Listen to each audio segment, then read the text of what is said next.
സന്തോഷം, അടിപൊളിയായിട്ടുണ്ട്. അതെ, ഇത് കാണാൻ വേണ്ടിയിട്ടാണല്ലോ രാവിലെ 6 മണിക്ക് തന്നെ വന്നത്. അതായത് കഴിഞ്ഞ ലൂസിഫറിനും അതുപോലെ തന്നെ ആയിരുന്നു, ഇതും അതുപോലെ തന്നെ അത്രയും ആവേശത്തിലാണ്.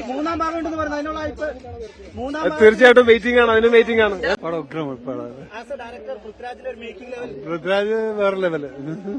കാരണം അവനൊക്കെ ഭാഗ്യവാനാണ്, ഇങ്ങനെ ഒരു പടമൊക്കെ ചെയ്യാൻ പറ്റുന്നത്. ഒരു ഡയറക്ടറുടെ ഒരു ഡ്രീമാണ് ഇങ്ങനെയൊക്കെ ഒരു പടം ചെയ്യാന്നുള്ളത്. പക്ഷെ അത് രാജുവിന് കിട്ടിയിട്ടുണ്ട്. അത് നമുക്ക് എങ്ങനെയായാലും ആ ഒരു മൂന്നാമത്തെ ഭാഗത്തിന് വേണ്ടി വെയിറ്റ് ചെയ്യാം. നമുക്ക് പടം നല്ല ഗംഭീരമായിട്ടുണ്ട്. അതുകൊണ്ട് തന്നെ ആ പ്രതീക്ഷ എനിക്ക് ഉണ്ടായിരുന്നുകൊണ്ട് തന്നെയാണ് ഫസ്റ്റ് ഡേ ഫസ്റ്റ് ഷോ വന്നതും. ഈശ്വര ദൈവാനുഗ്രഹം എല്ലാവരും ഒരുപോലെ സ്വീകരിക്കുന്നത് തന്നെയാണ് എന്റെ ഒരു പൂർണ്ണ വിശ്വാസം. വലിയ ഒരു വിദേശ പടം കാണുന്ന ഫീലായിരുന്നു.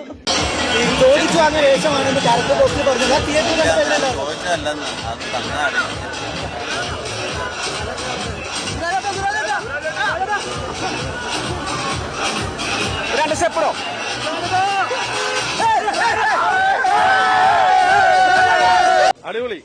പ്രതീക്ഷനേക്കാളും മേലിലുള്ള ക്യാൻവാസിലെടുത്ത സിനിമയാണല്ലോ.